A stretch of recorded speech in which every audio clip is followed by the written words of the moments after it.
Bakıda və Abşeron yarımadasında fevralın 24-də hava şəraitinin dəyişkən buludlu olacağı, arabir tutulacağı gözlənilir. Milli Hidrometeorologiya Xidmətindən Sferaza verilən məlumata görə gecə və səhər bəzi yerlərdə çiskinli olacağı ehtimalı var.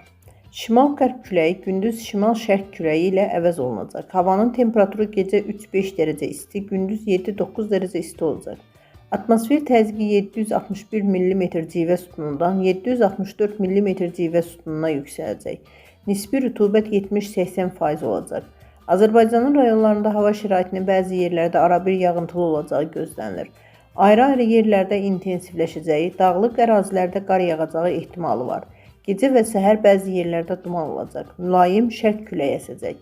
Havanın temperaturu gecə 4-7 dərəcə isti, gündüz 8-13 dərəcə isti. Dağlarda gecə 0-5 dərəcə şaxta, gündüz 3-8 dərəcə isti olacaq.